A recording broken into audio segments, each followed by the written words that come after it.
A alta taxa de juros no Brasil se tornou um tema internacional a ponto de ser citada até por Joseph Stiglitz, ganhador do Prêmio Nobel de Economia. E como acabamos de ver, o assunto, que está nas ruas, como protestos em todo o Brasil. É sobre isso que nós conversamos agora com o Fausto Augusto Júnior, que é diretor técnico do Diese. Boa noite, Fausto, tudo bom? Boa noite, Ana. Boa noite a todos. Bom, Fausto, se presidente Lula, o ministro Haddad, o Prêmio Nobel de Economia e também milhares de brasileiros, como vimos nas reportagens, são contra, os juros altos, por que o Banco Central ainda não baixou esse índice de 13,75%? Ana, a gente vai ouvir provavelmente do presidente do Banco Central uma série de explicações técnicas, vai usar o tecnicismo o economês para tentar explicar o inexplicável.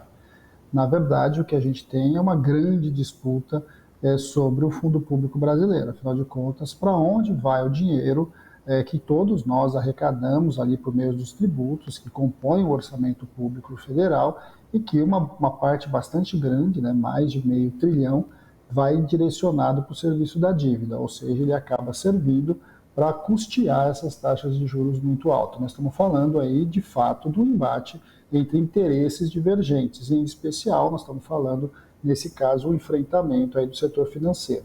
É disso que nós estamos falando, quer dizer, a economia, o mundo financeiro, os grandes bancos têm um poder que eles chamam tanto de mercado, que de certo modo vai induzindo a sociedade como um todo a aceitar esse tamanho de taxas de juros, que ele é real porque é o maior do mundo, é real porque a inflação vem caindo, é real porque quando você olha o que está acontecendo do ponto de vista de taxas de juros, ela não corresponde à real situação do Brasil. E Fausto, por que essa inflação, por demanda, qual que é o sentido da manutenção dos juros em patamares tão elevados? Então, porque na verdade a discussão da inflação acabou se transformando num discurso que explica ao tempo todo a questão da taxa de juros. Quando não é o problema da inflação presente, é o problema da inflação futura. Quando não é o problema da inflação futura, é a composição da inflação. Mas quando a gente olha ali, decompondo realmente o que é a inflação, a gente sabe que o problema da nossa inflação não tem a ver com a compra, não tem a ver com a demanda, tem a ver com os preços dos produtos que se encareceram, e aí principalmente vamos lembrar de alimentação e combustíveis, que estão sempre nessa pauta muito forte, e que de alguma forma mudaram seu patamar de preço a partir da pandemia.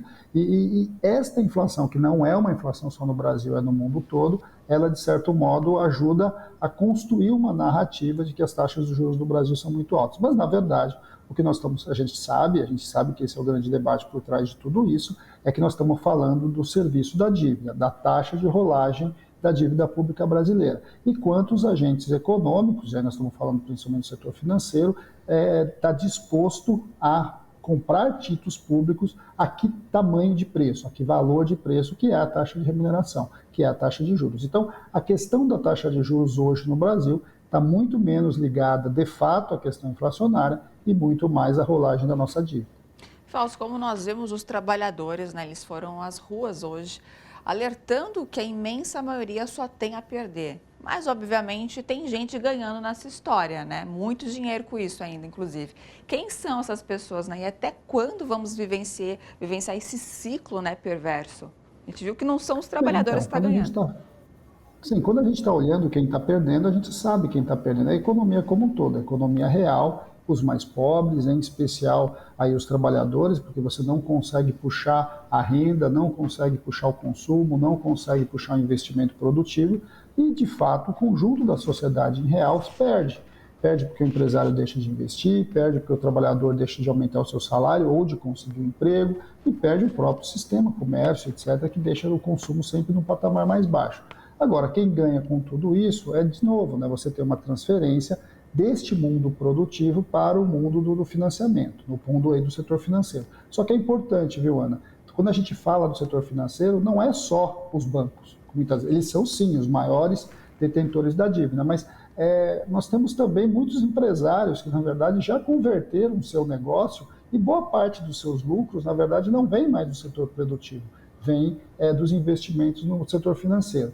Então, o embate que a gente tem hoje, de fato, é o embate dos que ganham dinheiro com a taxa de juros altos e o conjunto da sociedade que vê o crédito reduzido, o consumo e as condições de vida sendo perdidas. Então, sim, uma parcela pequena da população ganha muito da nossa estrutura, ganha muito com taxa de juros altos, mas a grande, a imensa maioria perde e perde bastante. E mais do que isso, né, perde o nosso país, porque a gente vai patinando quando a gente devia estar crescendo, gerando melhor condição de vida para as pessoas, melhorando os serviços públicos e assim sucessivamente. E, de novo, né, usando sempre como pano de fundo o discurso da inflação, que está bem longe de ser real, até porque nós estamos com uma trajetória de inflação em queda. Perfeito. Fausto, mais uma vez obrigado pelas suas informações e participação aqui no seu jornal. E agora até a próxima terça-feira, porque mudou o dia, hein? Mudou o dia. Até a próxima terça, Ana. Toda terça nós vamos estar aqui conversando um pouquinho com vocês sobre economia. Com certeza. Beijo grande e até lá.